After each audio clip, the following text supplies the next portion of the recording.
Hello student, देखिए हमारा जो चैप्टर चल रहा था लोकतंत्र, उस लोकतंत्र में हमारा जो टॉपिक था वो था लोकतंत्र की सफलता के लिए आवश्यक परिस्थितियां।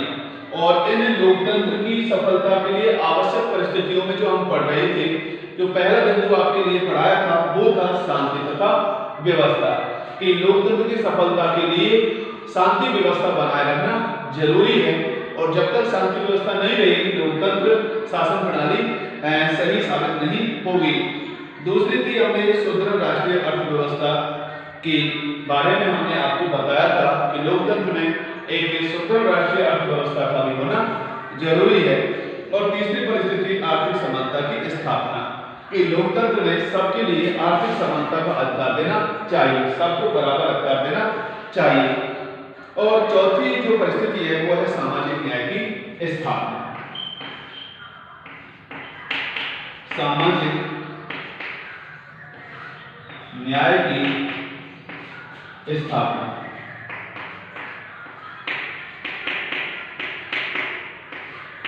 सामाजिक न्याय की स्थापना, देखिए समाज में सभी व्यक्तियों को समान रूप से न्याय प्रदान होना चाहिए लोकतांत्रिक शासन प्रणाली में, तभी ये सफल हो सकती है।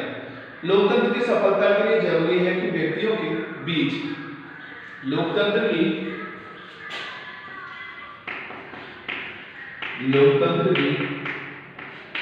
सफलता के लिए लोकतंत्र की सफलता के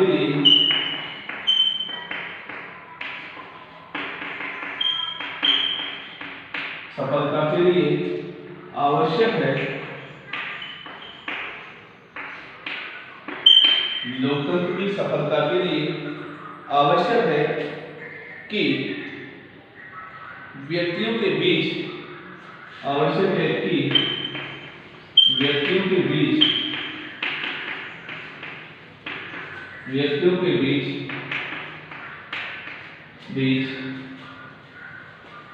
जाति धर्म, व्यक्तियों के बीच जाति धर्म भाषा रंग नस्ल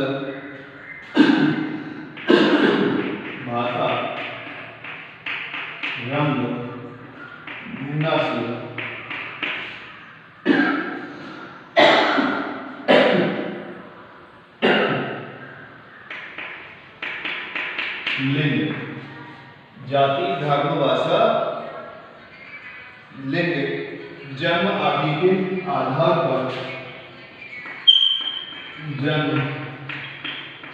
आदि के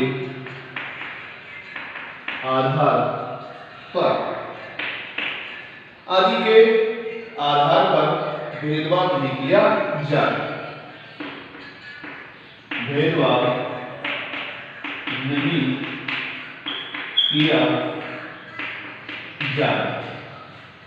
नहीं किया जाए। सभी व्यक्ति कानून के सामने समान माने जाएं। सभी व्यक्ति कानून के सामने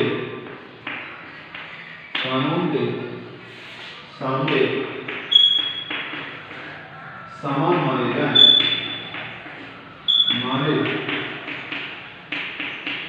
जाएं। किसी को भी छोटा बड़ा नहीं मानना चाहिए।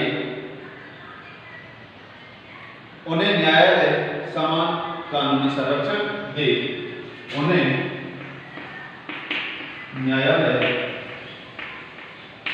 न्यायालय समान कानूनी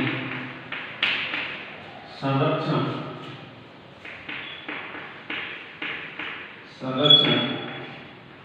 प्रदान करे। उन्हें न्यायालय समान कानून संरक्षण प्रदान करे।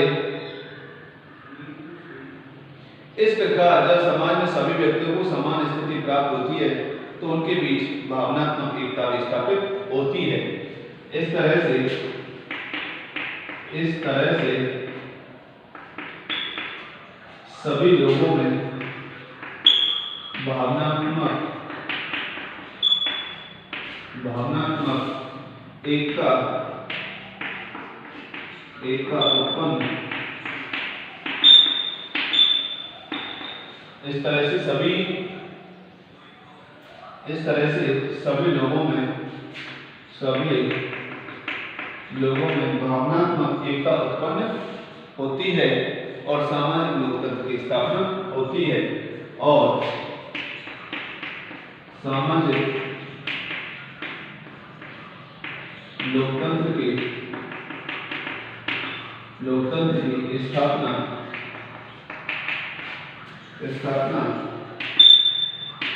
होती है और सामाजिक लोकतंत्र की स्थापना होती है। देखिए बच्चों, यहाँ पर जो बात कही जा रही है लोकतंत्र की सफलता के लिए आवश्यक परिस्थितियां, उसमें है सामाजिक न्याय की स्थापना। समाज में सभी तबके के लोग रहते हैं और समाज में उन सभी प्रकार के लोगों को समान न्याय प्रदान होना चाहिए, चाहे वो व्यक्ति किसी भी जाति का हो, किसी भी धर्म का हो, किसी भी भाषा से संबंधित हो, चाहे वो तमिल बोलता हो, चाहे उर्दू बोलता हो, चाहे फारसी बोलता है, चाहे हिंदी बोलता है, रंग किसी भी रंग का हो, किसी भी नस्ल है, पुरुष और स्त्री में कोई भेदभाव नहीं हो, जन्म के आधार पर कोई भेदभाव ना हो, तो और सभी व्यक्ति उस कानूनी संरक्षण में जो हमारी न्यायपालिका हमको देती है, वो सभी लोगों को वो कानूनी संरक्षण बराबर प्रदान हो, तो हम ये कह सकते हैं कि इस तरह से उन सभी लोगों में एक भावनात्मक एकता उत्पन्न होती है और हमारे यहाँ एक सामाजिक लोकतंत्र की स्थापना होती है। तो इसलिए हम ये कह सकते हैं कि लोकतंत्र की सफलता के लिए आवश्यक परिस्थितियों में एक परिस्थिति ये भी है कि सामाजिक न्याय की स्थापना होनी चाहिए और वो सबको बराबर करने से होगी। अगला आता है, अगली परिस्थिति है शिक्षित व जागरूक जनता।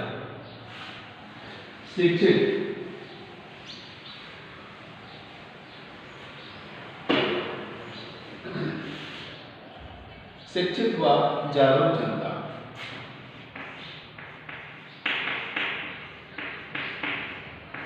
शिक्षित व जागरूक जनता। शिक्षित व जागरूक जनता। देखिए भाई, शिक्षित व जागरूक जनता के बारे में देखिए भाई क्या है। लोकतंत्र की सफलता के लिए लोकतंत्र की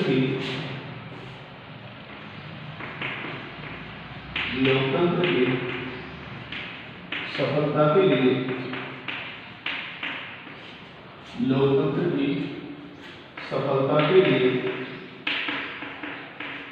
शिक्षित व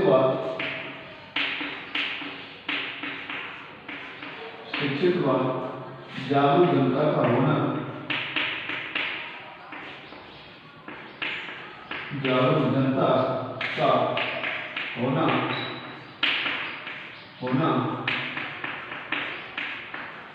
जरूरी है। लोकतंत्र की सफलता के लिए शिक्षित व जागरूक जनता का होना जरूरी है। शिक्षित जनता ही लोकतंत्र की समस्याओं को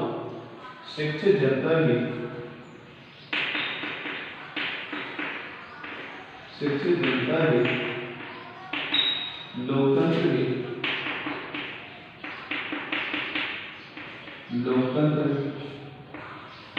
की समस्याओं को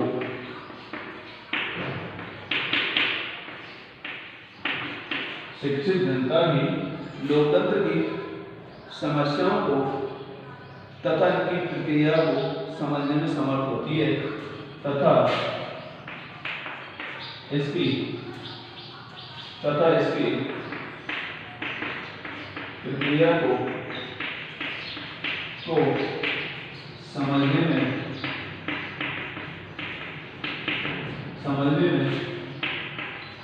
समर्थ होती है। प्रक्रिया को समझने में समर्थ होती है और स्वस्थ जनमत का निर्माण कर सकती है और स्वस्थ जनमत का निर्माण कर सकती है और स्वस्थ जनमत का निर्माण कर सकती है। इसके अलावा जब जनता जागरूक होती है तो सरकार की लोकतंत्र विरोधी नीतियों एवं कार्यों का विरोध करने में भी समर्थ होती है। इसके अलावा इसके अलावा इसके अलावा जनता जब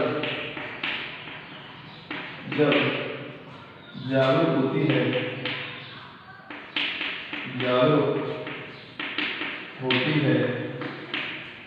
तो वह सरकार के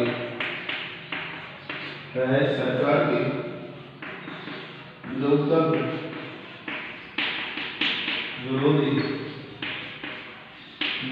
विरोधी नीतियों का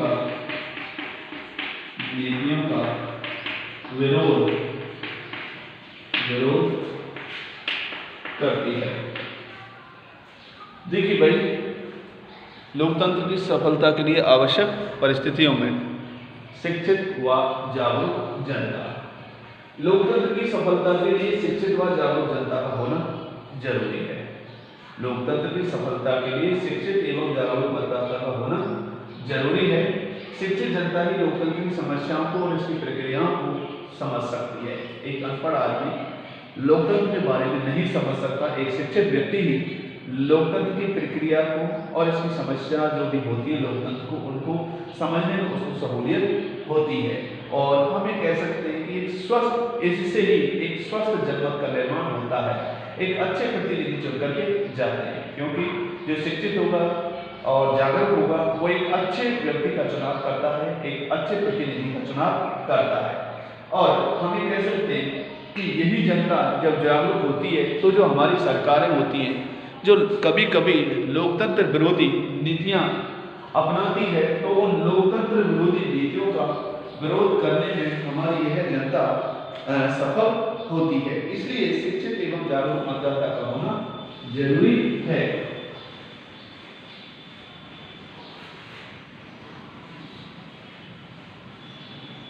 अगला बिंदु हमारा जो है वो है जनमत का निर्माण।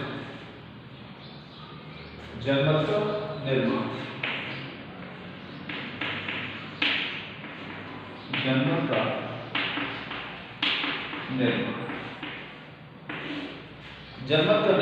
देखिए भाई, यहाँ इसमें देखेंगे लोकतंत्र की सफलता के लिए जनमत निर्माण के साधनों की स्वतंत्रता भी आवश्यक है। जनमत निर्माण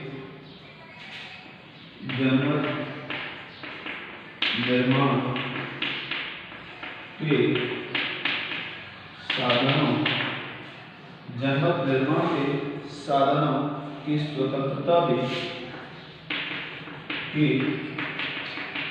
की स्वतंत्रता भी आवश्यक है। जनमत निर्माण के साधनों की स्वतंत्रता भी आवश्यक है। इसका अर्थ है कि प्रेस, साहित्य, इसका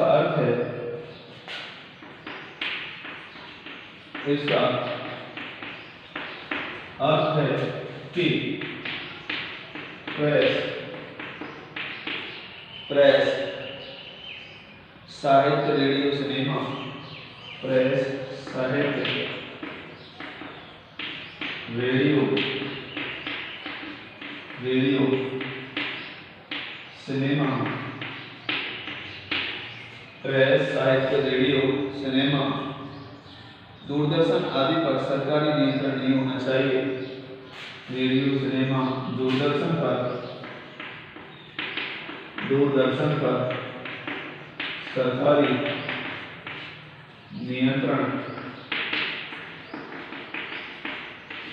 नियंत्रण नहीं होना चाहिए।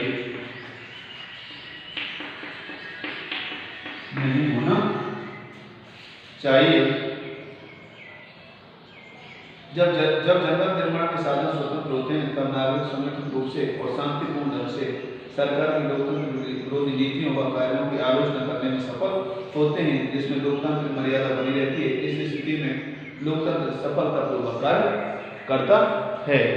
देखिए भाई, अगला जो बिंदु है हमारा वो कह रहा है कि जनमत का निर्माण के साधनों की स्वतंत्रता भी आवश्यक है।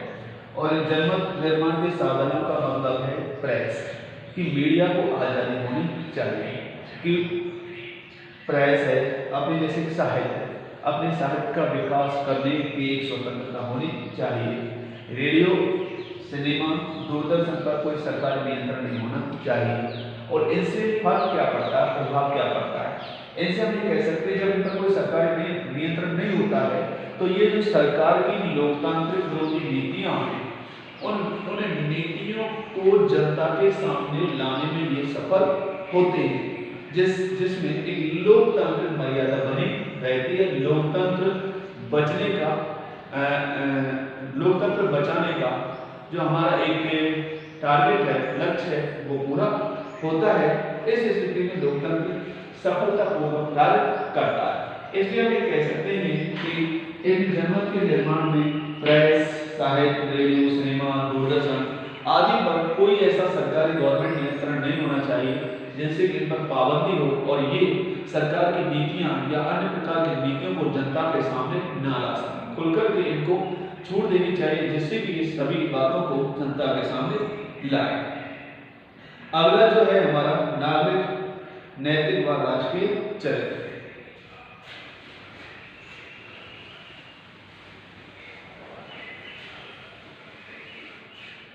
सातवां है नागरिक नैतिक व राष्ट्रीय चरित्र। नागरिक नैतिक व राष्ट्रीय चरित्र। राष्ट्रीय चरित्र। देखिए भाई, जब किसी समाज में नागरिक नैतिक व राष्ट्रीय चरित्र श्रेष्ठ होता है तो वहां लोकतंत्र की सफलता की बहुत उम्मीद होती है। जब किसी समाज में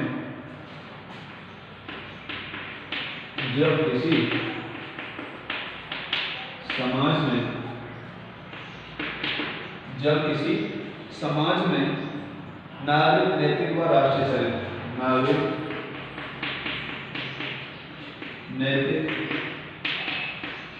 नैतिक व राष्ट्रीय चरित्र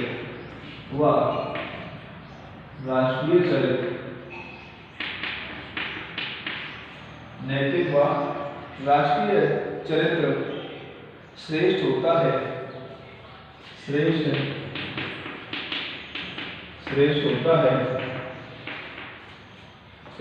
है तो वहां लोकतंत्र की सफलता की बहुत उम्मीद होती है। तो वहां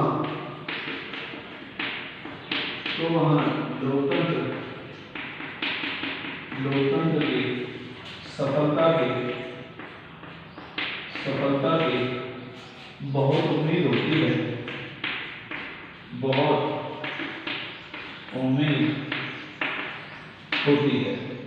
तो वहां लोकतंत्र की सफलता की बहुत उम्मीद होती है।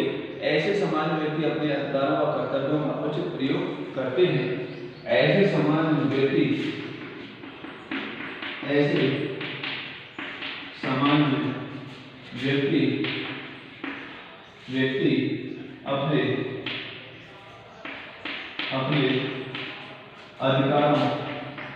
व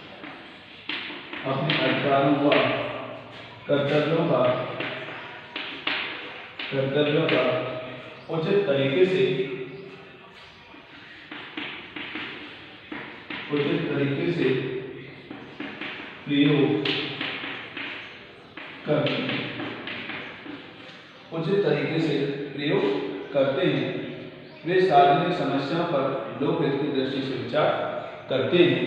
वे सार्वजनिक समस्याओं पर लोकहित की दृष्टि से विचार करते हैं। वे सभी नागरिकों के प्रति सहिष्णुता, उदार, सहानुभूति, सेवा, प्रेम आदि का व्यवहार करते हैं और अपने राष्ट्र से प्रेम करते हैं।